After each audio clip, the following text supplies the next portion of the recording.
Welcome into the install with Greg Cosell of NFL Films. That's the main man, Greg Cosell. I'm Buck Reising. If you're new, thanks for hanging out here with us. Make sure you like the video, subscribe to the YouTube channel if you haven't done so already. Greg, we are at the halfway point, or we will be soon through the halfway point, which seems like mercy for the local professional football team. But for the rest of the NFL, it was a really fun weekend in week 8. Yeah, unfortunately, and I see in the background your Springsteen thing there. Unfortunately, we have a little darkness on the edge of town here, but Yeah. that's the way it is right now. Hopefully, things can change. Yeah, and you know that they all franchises go through cycles, and certainly this one has experienced some bumps and bruises on the way to trying to be meaningfully competitive. But there are some things worth talking about between the Titans and the Patriots before we talk about the rest of the Week 9 slate. In particular, Greg, Calvin Ridley finally got Yeah, meaningfully involved in the passing game, and I understand that things got out of hand very quickly, and their special teams absolutely kneecapped them, giving Detroit 5 different opportunities inside the 26, all 5 of which they scored touchdowns. But yeah. at least for a moment in time, the Titans had a meaningful passing game. Certainly in the first quarter, Ridley was on his way to a 500-yard game if you go Yeah, by the first quarter. yeah.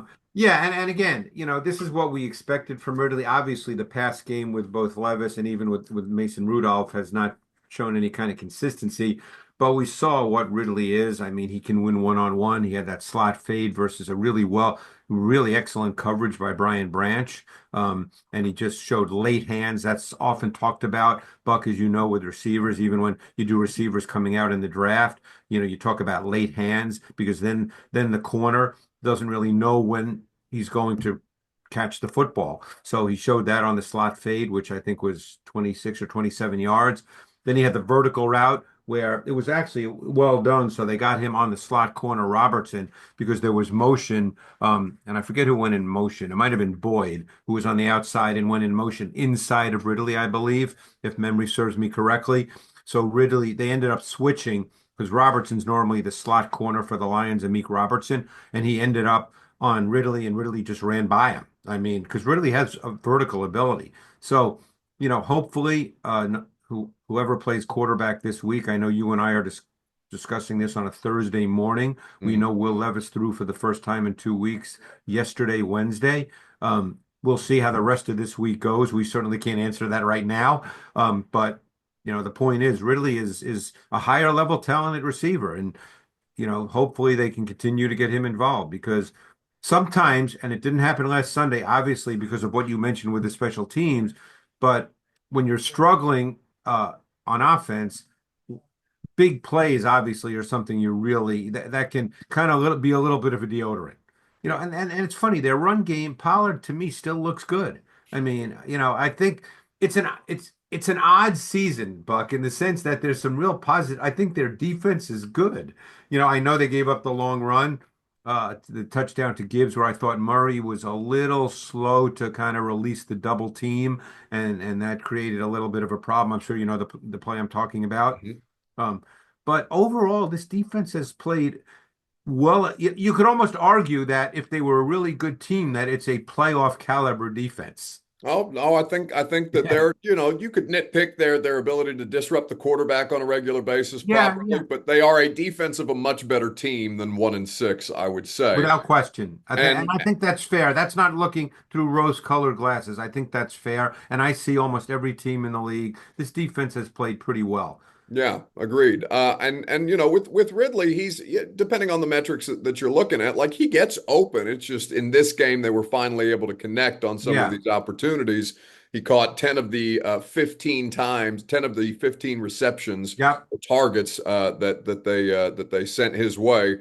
And like I said, things got out of hand with special teams. Defense had short fields. The Lions are an excellent team who are going to kill you on mistakes like that anyway, and Jared Goff beat him with 85 passing yards. So we don't necessarily Right, right. have to He only dwell threw on that. 15 balls, and yeah, yeah. I mean, and obviously we mentioned the Gibbs 70-yard touchdown, which I believe came in the first quarter. So Yep. I mean, yeah, it was one of those games. It it was competitive for a while. I mean, it was, I was watching the red zone and all of a sudden it's the second quarter and it's 14-14 and I'm thinking, what do we have going here? They'll always have that first quarter, Greg. They'll Yeah, always yeah. have the first quarter. We'll But always have Paris, Yeah. the Patriots, not quite Paris with the Patriots coming Right, to right, town. right. These are two of the worst passing offenses in football. Now, it is less likely that Drake May makes an appearance. He's dealing with a concussion, but he has been out there and participating in games. They sat Jacoby Brissett down a couple of weeks ago. He's since been called back into action, but it does give us an opportunity, Greg, to briefly touch on one of the rookie quarterbacks Sure. who has shown some stuff so far. Yeah, I watched in detail his first two starts. His first start was a little up and down, as I would expect. We always talk about this. I don't know what people expect with rookie quarterbacks. It's rare when a guy steps in and is great right away. Does it happen once in a while? Yes. But the more likely scenario is a guy has a little bit of a bumpy road, that there's some positives, that there's some negatives, which is to be expected. So his first game was a little up and down, but his second game, I have to tell you, was against the Jags, and they have not been a great defense this year, but that's irrelevant. They did some things that clearly were meant to try to slow down the decision-making process for Drake May, slow down his understanding of what he was seeing. They did some late coverage rotation. He did a great job in recognizing those things. I thought in that game, which obviously wasn't this past week when he got hurt, but the week prior against the Jags, I thought he looked like an NFL quarterback. Now, again, I've been doing this a long time. That doesn't mean the next game he starts, he might throw three interceptions and might look bad. That's the way it works with young quarterbacks. But he looked like he belonged in the NFL. It did not look like it was too fast for him, too big for him. It looked like the speed of the game he was comfortable with. And that's ironically enough a conversation that we've been having here locally this week because, of course, this season Bryce Young has been benched already. He's since gone back into the lineup in spot duty. Anthony Richardson this week also Yeah, got there sat you go. down for Joe A team in the Flacco division. Yeah. in this division, and Will Levis, has had his well documented struggles to date. So it's always at least with the Levis experience that we had last year, Greg, where I looked at a player and I saw, okay, that guy belongs at the NFL level. It's just such. I try not to get too ahead of my skis, essentially. Coach Matt calls it keep your powder dry, right? On Right, young right, quarterbacks, because right. there's so many different things that they're going to experience that they just haven't had the opportunity to go through yet. And it's funny you say that because, look, you've heard me talk, and people who listen to me know that I often say, "Hey, I'm not there through the process, so I can't discuss what's done through the week." But I think you and I would both agree, and we talked about this even when I was there for the install for the draft show, and obviously we spent time talking about Will Levis as well during that great night at the Hutton Hotel. Last year he looked like he belonged as an NFL quarterback. I mean, obviously there were some mistakes. It was a poor O-line, not that we were revisiting last year, but I think pretty much most people came away from last year thinking that Will Levis had a chance to be a quality NFL quarterback. And this year, again, I'm not there, so this is no knock on anybody, but it hasn't really advanced. Now, there's probably 10 different reasons for that. You're there, I'm not. Obviously, you're not in the meetings, but different coaching staff, maybe it's just a different way people are speaking with him, maybe it's just normal, growth, ups and downs. Whatever the reason, it hasn't seemed like there's been that incremental improvement that you would really like to see. Um, I can't answer why. I think when he's healthy, he's going to be back as the starter. Isn't that correct? Yes, yeah. Yeah. They're committed to that, and at 1-6, it's house money. It's not like Right, Richardson where right. they So I can they mean, can actually compete. basically, you need to when healthy, he needs to play every snap. Um, and then we'll go from there. I mean, you have to assume the O-line will continue to, you'd like to think it will continue to improve. It's a lot of young players. Hopefully, they'll continue to improve. But we don't know the answer really to Will Levis. We wish we had a better feel. I certainly wish that, but it just hasn't really. He's a guy, and this is not an X and O statement, okay? But he's just one of those guys, and maybe this is just the way he is as a person. But when I watch him, I often just feel like he's playing fast. Like everything is happening too fast. I mean, I talked about Drake May. Who was I just watching? I watch so many guys every single week. Oh, Jaden Daniels. Okay, Mhm. Jaden Daniels. never looks like he's hurried in anything he's doing. And when guys start hurrying, that means that mentally something's not registering because that leads you to play fast because you know that you don't have a lot of time. I mean, that's just the reality. I mean, they drop back and it has to happen in 3 seconds or less. If Yeah. it doesn't, you know that there's people around you and you got to do something else. And would you agree just watching him without it's like I said, it's not an X and O statement. Doesn't it look like he's playing fast? Oh no, I 100% agree, Greg, and that's the thing I think that particularly frustrates you when you watch him is you have no idea what's going on in his head, and there's No, no you way don't. for us to Yeah, to be able to assess that or really attain that information, right? right. Save bringing on a sports psychologist on the podcast to talk about what's going on with the quarterback, but it's something that's evident in the way that he plays. He's already a bit tightly wound anyway, Yeah. as an individual, and then coupled with some of the tendencies, we'll call them, that he had on a lot of the throws, or a fair amount of throws. I won't say a majority, but he's a beat late on some of these reads, on Yes. some of these throws. That definitely affects the timing, the rhythm, the of the passing game, and it has not looked fluid all year long. No, Save no. Mason Rudolph, honestly. Right. I mean, there's been maybe a handful of throws, and I can remember some of them where you say, hey, wow, that's the way it's supposed to look. And that's really well schemed, well executed. That's an NFL passing offense. But there haven't been enough of those. And, that's why he's got to play. Look, we don't know if any decision's been made. Who knows what the future holds? I mean, we have no idea. So let's not even go there. But the point is, this year, when healthy, he has to play every snap. Agreed.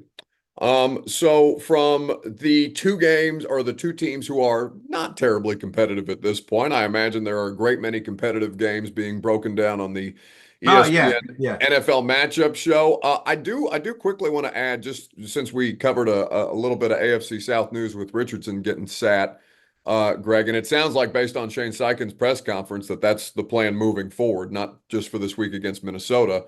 Stephon Diggs is also done for the year. I know you're Yeah. not going to get to Jets Texans, given that it's the Thursday night game, but that is another hit for a team that's already down Nico Collins and now is going to be down one of their better skill players. Yeah, and maybe the most impressive thing about the Texans offense this year, which is probably a surprise to many, has been the play of Joe Mixon.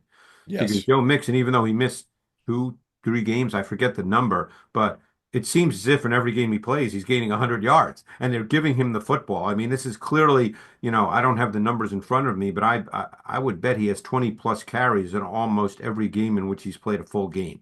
Yeah. So they are really committed to that. And the other thing I think that's really helped them, and I think because of D'Amico Ryans and his background with the Niners, people may not think of him this way, but they're one of the highest percentage blitz defenses in the league. And a lot of people think, oh, well, they've got Daniil Hunter, they've got Will Anderson. Why do they blitz? But don't forget, when you pressure and show pressure front looks, you also dictate one-on-one matchups for your edge players very often. And I'm sure they feel if they can dictate one-on-one matchups with Anderson and Hunter, that's clearly beneficial to them because they're both very good pass rushers. But the run game and their defense have really been foundations this year because Stroud's had some tougher outings this year. Teams get used to what he does, how he plays. Obviously, I still think he'll be a very good quarterback, but there's always adjustments as you continue in your career. Getting back to Richardson, I think that's interesting because, it's been well documented that he played, started 13 games in college, that he wasn't truly ready to play in the league. And last year he played 4 games, I believe, and then was out for the season. So you're dealing with a kid, and the tape shows this. You know that everything I say about quarterbacks comes from tape study. He's not really making the needed connections now between the route concepts and the coverage. So what happens is he doesn't know where to look. And as soon as you don't know where to look and a half beat goes by, you're late. You're Yeah. done. Now, can he make some special plays with his legs? Sure. Can he make some special throws because his arm is ridiculous? Sure. But that's not enough. So that's the reason his completion percentage is so low because he's just not seeing it the right way. He's not making that connection between routes and coverage. So he's just not throwing the ball where it should go. And it's hard to play quarterback in the league like that. And they don't have a bad football team. That's the thing. So that's why it's such a tough decision. It's easy to say, well, you got to let them play through it. But they're probably looking at the division, at their conference and thinking, we could be in the playoffs. Yeah. So it's we're not there. It's a hard. I even heard Bill Belichick talking about it. He said, boy, this is a really tough decision. And it is. There's Yeah. probably no right or wrong answer, but there's no question they think they can compete with the team they have, and they don't want to all of a sudden be a 5-12 team. No, I mean, they nearly had the Texans last week, right? They had a score Yeah, that got wiped off the board there at the right. end, of defensive score, but I mean, they are right there. They are a quality football team, and they're not being outright undermined by Richardson, but he does hold them back in some areas that Flacco at least has the experience to get them through as a team You that's know what? 500 right now. It's like Jameis Winston coming in for the Browns, okay? Jameis Winston, and I talk to Ross Tucker every week, and he did that game last week. So I talked to Ross, and you could just see, and he agreed 1,000%. When you put in a professional quarterback, and no one's saying that Flacco's top five or Winston's top five. And by the way, each one could throw 3 picks this week because they're very aggressive throwers. We know Jameis that. should have last week. The Ravens just dropped a Yeah, bunch. right. Yeah, yeah. And you know what? Because he's an aggressive thrower, he's going to do that. Okay, that's going to happen. But you also see the offense function as it's supposed to function. That's the thing. I mean, I was joking with Ross. I bet Jerry Jeudy, Cedric Tillman, who by the way is now going to become a factor, the Vol, who I really liked coming out of Tennessee. Elijah Moore, another SEC receiver who's there. So they have three SEC receivers. Those guys probably, had a party where they were dancing for joy because you know what? They know they're going to get the football. Yeah, yeah, it's definitely. I mean, the Deshaun Watson thing is so unique, but Yeah. obviously you see what's happened there, and the play of Deshaun Watson has not been that of a professional quarterback at the No. NFL level. To your And point, and quite frankly, if you're being honest, based on tape, nor has Anthony Richardson. And that's why you have to make the change. It's one thing to live through some growing pains, but these are beyond that. yeah, 44.4% as far as his completion rate goes. That is clearly insufficient right now. Ravens Broncos, a fun game. Greg, these rookie quarterbacks, I know win-loss records aren't the best way to judge a quarterback individually, but Yeah. the Broncos are 5-3. I don't know if you've got that game on the matchup show, but We that's do, we do. And in fact, I'm doing the Broncos defense because they're really a fun watch. They blitz a lot. Van Joseph's been doing this a long time. He knows how to coach in the NFL, the defensive side of the ball. They're really good with their pressure concepts. I showed one in the show. I did that game. But I'm sure a lot of people are interested in Bo Nix, who's incrementally improving. Again, with a rookie quarterback, you never know what the next game is going to bring. So, I like to make that clear because I sit here and say, boy, Bo Nix is getting better, and then he throws 3 picks, yeah, which can happen. But the other factor is, and I don't know, we're speaking on a Thursday. I don't know the status of Marlon Humphrey or Nate Wiggins because last week they played with, they had to go a little deeper into the well. They played with Armour Davis at one corner, another former Alabama player, but he's obviously their fourth or fifth corner. And we saw what Winston did, throwing for well over 300 yards against them. But Nix has thrown the ball better than I think a lot of people thought. He throws a lot of these deep digs to Sutton and to Reynolds, where he sits on his back foot and throws the ball. His arm's a little better than you think. It's not gun, but those are not easy throws. Plus, you wouldn't call him explosive athletic, but he's got light, quick feet. And he's got really good balance and body control when he moves. He's always under control. So, he's been incrementally getting better. And we know Sean Payton really schemes offense extremely well. So there's opportunities. I mean, an offense is schemed well when a lot of players start to become factors. Look at Adam Troutman, the tight end, all of a sudden becoming a factor in the offense because it's schemed. It's not like, oh, we got to throw it to this guy because he's great.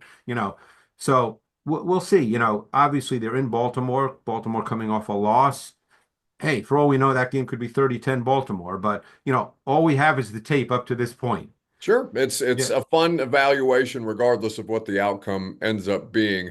Which is a part of the Lions Packers game. Ah, Obviously, you want to talk about highly schemed offense and getting multiple players involved. I think I saw 6 different Lions catch a touchdown pass against the Titans on Sunday.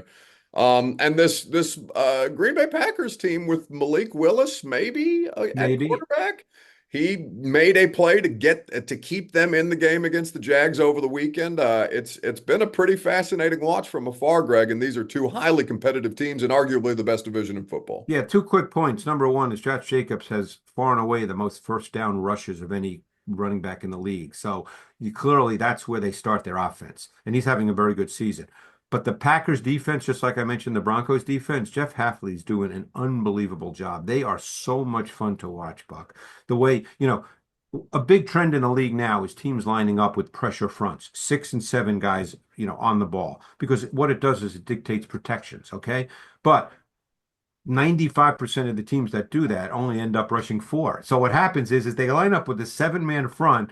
You've got to protect because you don't know who's coming and who's not coming. And then what they do, and Hafley does this as well as any defensive coordinator in the league, he drops guys out and it becomes a 4-man rush with 7 in coverage. And you end up protecting as if it's a 5 or 6-man pressure. And you have fewer guys in running routes, primary route runners. So very often you get 7 in coverage versus 3 primary route runners.